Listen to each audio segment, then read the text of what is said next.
Bien, donc comme vous l'avez vu sur le programme, je dois d'abord excuser Madame Buis, qui est première adjointe à Tournefeuille et conseillère régionale.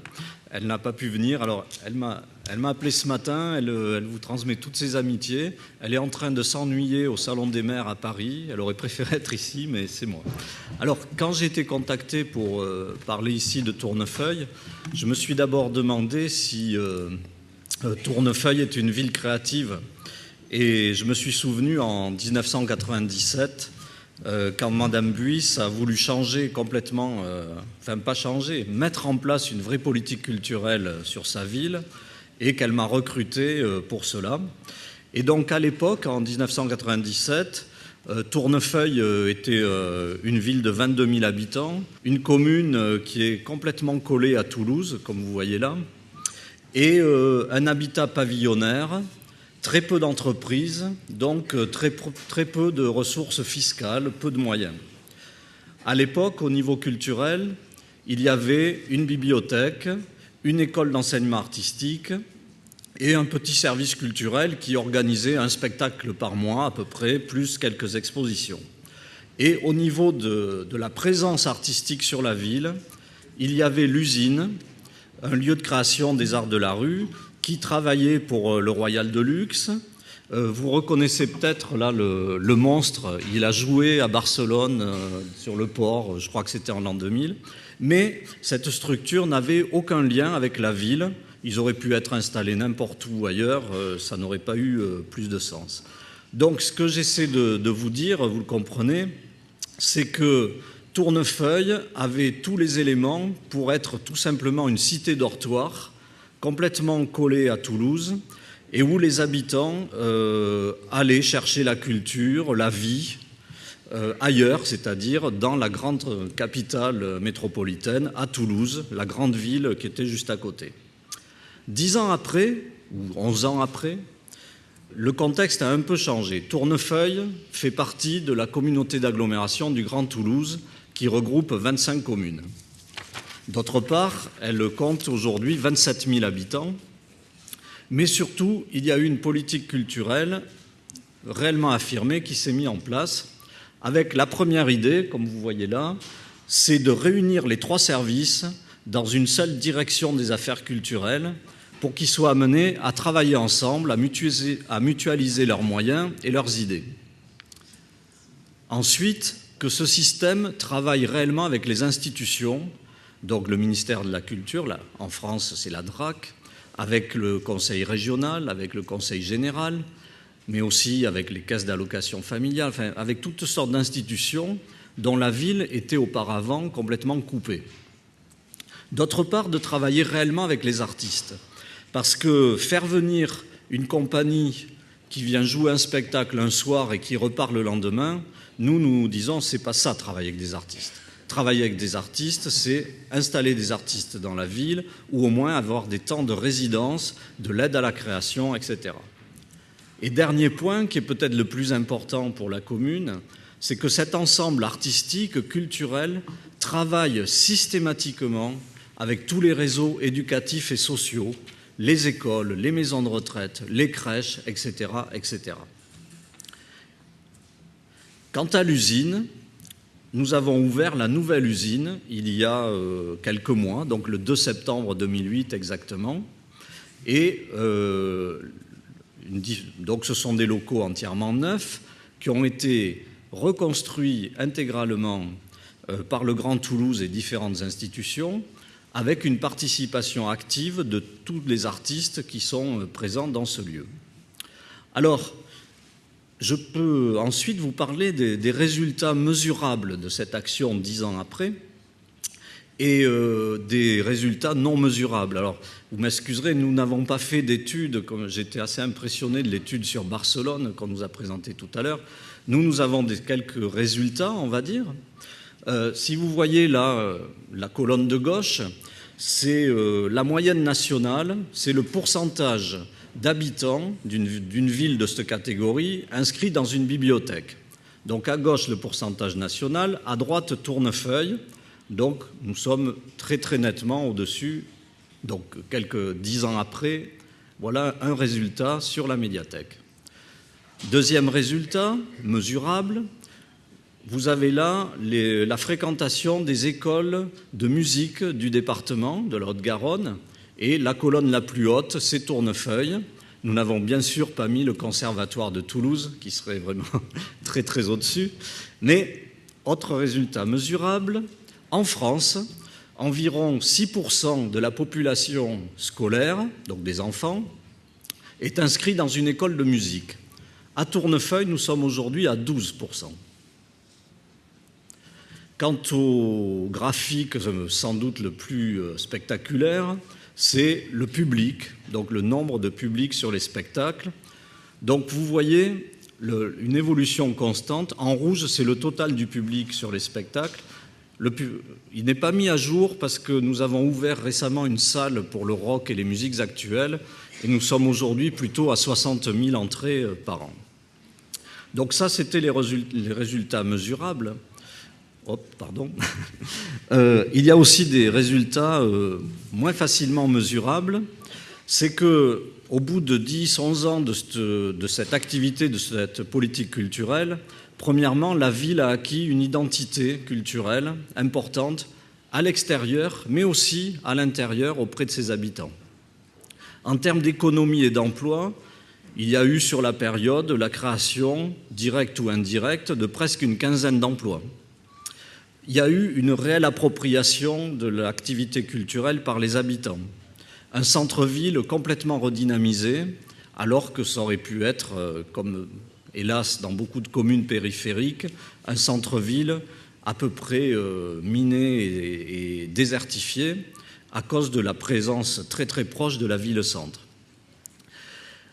Je vais citer que 2 exemples de résultats à moitié mesurables. Il y a 2 ans ou 1 an, en ouvrant le quotidien local, la Dépêche du Midi, qui couvre tout Midi-Pyrénées, il y avait un supplément immobilier. Et donc, sur une demi-page, un entrepreneur de travaux publics qui construisait un lotissement à Tournefeuille faisait sa publicité en marquant « Tournefeuille, ville verte, ville culturelle, son cinéma indépendant, ses festivals ». C'est-à-dire qu'il utilisait l'argument de la culture et de notre développement culturel pour vendre ses terrains et ses maisons. Autre exemple, je ne sais pas s'il y a des élus dans la salle, l'autre exemple, ce sont les résultats électoraux. Sur maintenant 3 mandats, donc 3 élections, les scores de l'équipe municipale sont passés de 60 à 68 et à 75% des voix. Donc ils ont été élus en mars dernier avec 75% des voix dès le premier tour. Et comme c'est une petite ville, pendant la campagne électorale, ils font du porte-à-porte. Ils vont voir tout le monde, tous les habitants. Et qu'est-ce qui ressort systématiquement de positif pour la ville? C'est tout ce qui est fait pour les enfants, c'est le cadre de vie et c'est la culture. Donc, voilà les résultats qu'on peut évaluer. Il faut aussi parler des difficultés, parce que quand on vient perturber le quotidien, quand on vient développer, on se heurte à des problèmes financiers, on se heurte à des problèmes où on demande aux gens. L'intervenant de ce matin, Xavier Marcette, était particulièrement intéressant pour nous. On se heurte à l'administration, on se heurte à l'inertie de la technocratie municipale. Et donc, il y a eu beaucoup de difficultés. Alors maintenant, je vais vous parler de ce qui s'est passé pendant ces 10 ans. Comment expliquer quand même cet énorme développement culturel? Et comme disait Ravière, c'est d'abord que nous avons une vraie politique culturelle. Il y a eu une vraie réflexion des élus. Quelle culture? Pour qui? Avec qui? Cette culture est basée sur ce sort de triangle-là. C'est-à-dire qu'on prend en compte le soutien à la création, à la diffusion. Mais pour nous, ça n'a pas de sens qu'il y ait plein d'œuvres d'art et plein d'artistes s'il n'y a pas un lien avec la population. D'où le travail avec les habitants. Et tout ça n'a de sens que si ça vient développer et conforter le territoire. Mais attention, il ne faut pas que ça soit un système du type « les artistes de Tournefeuille parlent aux habitants de Tournefeuille ». Il faut que ça soit ouvert au monde très très largement et sur la diversité culturelle. Ça veut dire aussi un système de services et de professionnels qui soit adapté à cette politique. Et ça veut dire aussi l'idée que lorsqu'on a d'un côté l'offre artistique qu'il faut conforter en implantant des artistes, etc., et de l'autre côté la population, on ne peut pas se contenter de ce système-là où les artistes s'adressent à un public, c'est-à-dire 10-20% seulement de la population, mais qu'il faut créer des liens avec tous les habitants. Donc c'est ce que nous, en France, on appelle les actions de médiation. Alors, j'ai quelques exemples d'actions de médiation. Vous voyez, par exemple, un atelier de fabrication d'épouvantails. On lance un appel à la population, on fait venir un artiste de New York et 2 artistes de Bordeaux, et on dit aux gens, venez créer vos épouvantails. Et ils s'installent, et en famille le plus souvent, et à la fin, on fait une journée des épouvantails. On a 70 épouvantails dans le centre-ville. Bon, d'autres exemples, travaillent, vous voyez les personnes âgées, là, ils ne sont pas en train de feuilleter leurs albums de photos avec nostalgie. Non, ils ont été pris en photo par une artiste dans leur lieu de vie. Et sur cette photo, avec du celluloïd et des feutres, et un réalisateur de cinéma d'animation, ils animent leurs portraits avec des papillons autour de leur tête, etc. Et ça fait des petits films d'animation. Autre exemple, pour réaliser notre politique, il nous faut investir l'espace public, donc des grands spectacles de rue, etc., etc. Hop, je vais trop vite. Ce qui s'est passé, c'est que pendant 5 ans, nous avons travaillé dans l'ombre en développant un travail très important avec la population. Mes collègues se moquaient un peu de moi parce que j'envoyais des musiciens et des danseurs travailler avec les bébés dans les crèches, par exemple. Et tout le monde disait « mais qu'est-ce que c'est? À quoi tu t'amuses? C'est pas de la culture. » Mais si, parce que lorsqu'on fait ça à l'école maternelle, à l'école primaire, au lycée, au collège, avec les personnes âgées, avec les associations, avec le centre de loisirs, tous les jours pendant 10 ans, ça produit des effets extraordinaires qui font que la population entière de Tournefeuille est en contact avec l'art au moins 1 fois, 2 fois, 3 fois dans l'année, pendant 10 ans, et ils s'approprient complètement cette culture. Et au bout des 5 ans de ce travail, Madame Buys a proposé à ses collègues élus une nouvelle orientation en disant « Écoutez, le rôle du service public, ce n'est pas de tout faire par soi-même. Le rôle d'une ville, sans doute pour être une ville créative, c'est d'ouvrir son territoire aux initiatives artistiques, aux initiatives privées. » Et donc là, on a ouvert des partenariats avec, par exemple, Utopia, une société privée de cinéma, d'art et essai, avec l'Orchestre de chambre de Toulouse, qui est une coopérative ouvrière de production, donc c'est bien un orchestre, mais c'est sous forme de coopérative, et puis avec beaucoup d'associations. Alors, par exemple, cette ouverture aux collaborations artistiques, ça a donné lieu à la création de festivals, à la création, donc vous voyez le cinéma Utopia, vous voyez un travail avec une compagnie de danse contemporaine qui s'est installée sur la ville, l'Orchestre de chambre de Toulouse, qui là ne joue pas dans une forme traditionnelle dans une salle, mais qui joue devant le cinéma, en plein air, le jour du solstice d'été, donc le 21 juin à l'aube, à 8h du matin. Vous voyez ce type d'aventure, il y avait 500 personnes à 8h du matin pour venir écouter l'orchestre de chambre dans la rue. Autre exemple, le festival Marionettissimo, c'est pareil, on ne se contente surtout pas de présenter des spectacles en salle, les marionnettes, habitées ou pas, viennent se promener sur le marché, discuter avec les gens, etc. Et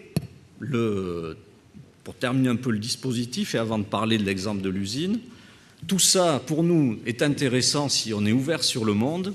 Et donc, c'est pour ça que nous avons mis en place un programme Interreg avec la ville de Huesca. Et notre prochain Interreg va aussi permettre de travailler avec la ville de Olot. Donc, nous allons expérimenter tout ce type de travail à 3, Huesca, Olot et Tournefeuille. Quant à l'usine, comment ça s'est passé avec l'usine? Je vous disais qu'au début, en 1997, quand je suis arrivé à Tournefeuille, on m'a dit « François, tu n'as pas le droit d'aller à l'usine ». Parce que c'était un lieu marginal, alternatif, sale, qui faisait du bruit, avec tous les voisins qui avaient porté plainte, les gendarmes qui venaient, des pétitions, etc., etc. 10 ans après, on leur reconstruit un nouveau lieu extraordinaire, et on a mis en place tout un partenariat. Donc il faut dire que le maire a changé, et donc il nous a autorisés à y aller.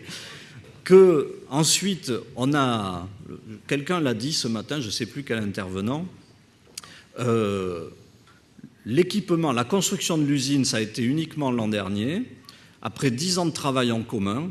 C'est-à-dire que pour nous, c'est fondamental que l'équipement, la construction d'un bâtiment, elle vienne pour conclure un projet, pour l'établir, et surtout pas faire l'inverse, construire un bâtiment vide et après se dire, tiens, qu'est-ce qu'on va y mettre et comment on va le faire fonctionner. Donc l'usine a été construite dans le cadre du contrat d'agglomération du Grand Toulouse.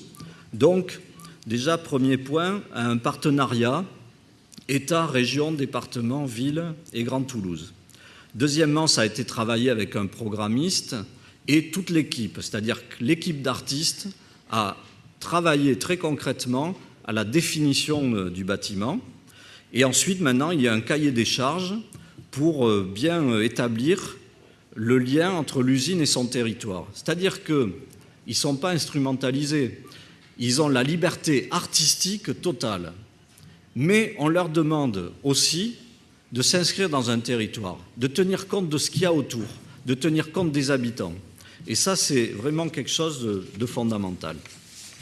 Alors, quelles actions, par exemple, mène l'usine ? Il y a bien sûr les actions et les créations des compagnies qui ont créé l'usine, qui ont créé ce collectif d'artistes qui s'est installé à Tournefeuille. Donc vous voyez là, par exemple, la symphonie mécanique qui a été créée par François Delarosière et La Machine. L'usine accueille aussi des compagnies en résidence. Donc là, par exemple, le GDRA qui fait un travail qui mêle multimédia, cirque et travail d'acteur pour dessiner des portraits d'habitants. Donc vous voyez qu'en plus, cette idée de dire que l'art ne doit pas être simplement quelque chose qu'on présente dans une salle ou même dans la rue à un public précis, mais que ça doit être un échange entre les populations et les artistes, ça amène même les artistes à essayer d'expérimenter de nouvelles formes artistiques. Donc là, le GDRA, ils ont pris l'exemple, ils ont tracé le portrait d'une habitante de Tournefeuille, qui est une réfugiée chilienne et qui est garagiste, mécanicienne. Et c'est un spectacle extraordinaire. Autre exemple d'action, l'usine. Comment on a réussi à faire accepter l'usine dès le départ par les habitants, alors que c'était vécu comme quelque chose de marginal et qui faisait trop de bruit. On leur a demandé de travailler avec tous les enfants de la ville pour faire le carnaval. Donc avant, le carnaval, c'était, vous voyez, des petits chars avec des enfants déguisés en papier crépon, des musiques à la mode. Aujourd'hui, carnaval à Tournefeuille, c'est une sorte de spectacle de rue réalisé par les enfants avec les artistes de l'usine. Et maintenant, l'usine, mais elle est acceptée par toute la population parce que l'usine travaille avec leurs enfants. Vous voyez et pourtant, on n'est pas dans une démarche sociale, etc. On part toujours du projet artistique. Et ça, je voulais vraiment le dire parce que c'est fondamental. C'est pas une politique sociale, socio-culturelle, etc. On part d'un projet artistique, on essaie de créer la rencontre avec l'art et on essaie surtout de susciter le désir de culture, le désir d'aller vers l'art, et donc on ne répond surtout pas à la demande. Et là, je crois que c'est un critère pour une cité créative. Si on répond à la demande exprimée des habitants, on reproduit systématiquement ce que les habitants connaissent par la télé ou par leur éducation. Être créatif au niveau d'une politique territoriale, c'est d'oser proposer autre chose, d'ouvrir les possibles et de présenter aux populations ce à quoi ils n'auraient jamais pensé, ce qu'ils n'auraient jamais demandé. Et par le travail avec tous ces artistes, on arrive effectivement à faire cela. Alors, Javier me dit qu'il me reste 10 minutes, mais ça ira très bien. Bon, là, c'est une production du FUN. Par exemple, le FUN est une très grande compagnie de rue qui tourne dans le monde entier. Et là, ils ont utilisé Tournefeuille pour faire une répétition publique avec leur cheval. Donc, vous voyez tous ces liens qui peuvent se créer. Les artistes disent, tiens, il faut qu'on répète, il faut qu'on fasse une expérience. On leur dit, bon, ok, on pourrait le faire tel jour. Et ensemble, on leur permet d'expérimenter quelque chose dans la rue. Ce cheval, il a traversé toute la ville. Personne n'était au courant. On l'avait annoncé à personne, évidemment, même pas à la police. Ça a créé des embouteillages au centre-ville, etc. Des tas de réactions, des gens qui parlaient, mais c'est quoi, etc. Et puis, il y a aussi alors ça, c'est pas à Tournefeuille, hein, c'est à Liverpool. C'est pour vous montrer aussi ce que ça a apporté à la ville, c'est-à-dire un rayonnement international. C'est la machine qui faisait un énorme spectacle de rue avec des araignées et tout un tas de bestioles comme ça pour Liverpool, capitale culturelle européenne, en 2008, avec des machines énormes, dont certaines ont été fabriquées à Nantes et certaines autres à l'usine. Autre exemple, l'usine, dans le cadre du Grand Toulouse, a organisé une sorte de spectacle, performance de danseurs itinérantes qui partaient de Tournefeuille, qui traversaient le Grand Toulouse jusqu'à une autre ville. Donc ce sont des danseurs qui ont travaillé avec des habitants de 4 communes et qui ont traversé tout le territoire, une sorte de trajet, beaucoup dans la nature mais aussi en pleine ville, pour arriver à ce travail-là qui a été créé en résidence. Donc voilà toutes les possibilités, on va dire. Alors, bien sûr, ça vous semble peut-être un peu décousu. Nous n'avons pas fait une analyse universitaire précise de tous les éléments qui ont permis ce développement culturel assez exceptionnel. Mais en tout cas, pour conclure, je dirais que tous ces éléments ont amené Tournefeuille à quitter son destin de ville dortoir pour devenir un petit pôle culturel décentralisé au sein de son aire métropolitaine et un lieu d'expérimentation pour voir qu'est-ce que ça pourrait être, un nouveau rapport entre l'art, la population et le territoire, qui ne soit pas un rapport uniquement de consommation, qui ne soit pas non plus un rapport un peu sacré, oulala, l'art c'est pas fait pour moi, j'y vais pas, pour vraiment créer une synergie qui soit autre.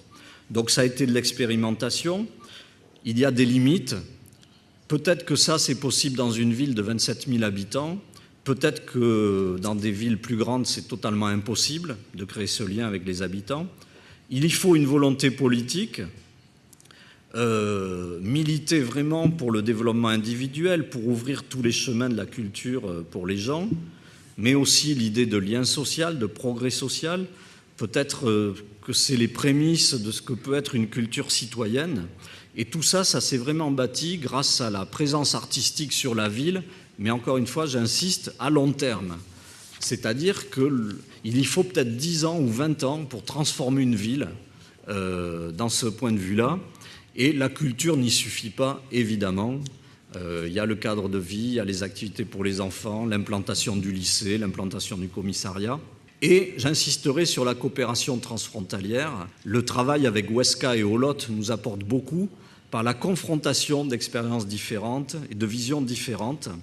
Et c'est pour ça que notre projet futur s'appelle Ville 3.0, Laboratoire des cités futures.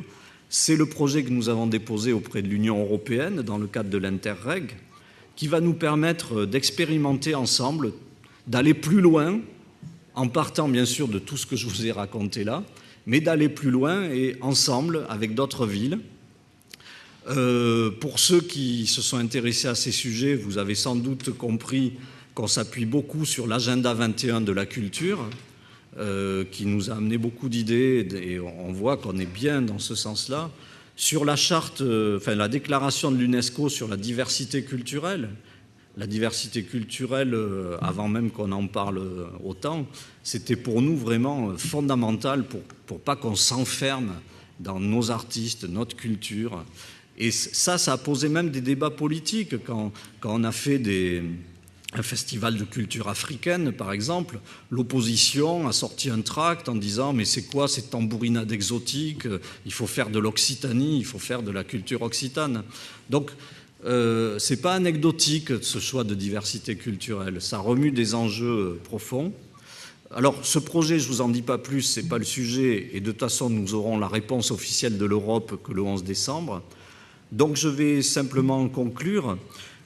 Je dirais que peut-être une ville créative, c'est sans doute quand on arrive, grâce à une synergie entre des artistes et des populations, à faire en sorte que la culture ne se vive pas dans le théâtre, dans le cinéma, pas uniquement dans le théâtre, le cinéma, la salle de spectacle, mais quand la ville tout entière est considérée comme un lieu culturel sur lequel on peut investir, faire des expériences et vivre et partager la culture. Je dirais aussi que cette démarche, elle ne part pas d'objectifs qui sont basés sur l'administration, la technique, les questions financières, elle ne part pas de bâtiments, elle ne part pas de système de gestion, elle part d'une politique, c'est-à-dire une vision d'avenir que l'on essaie de partager avec tous les citoyens dans le domaine de la culture, mais aussi dans d'autres, et c'est peut-être ça une cité créative. En tout cas, nous, on essaie à notre petite échelle d'arriver à mettre ça en place. Voilà, merci de votre attention.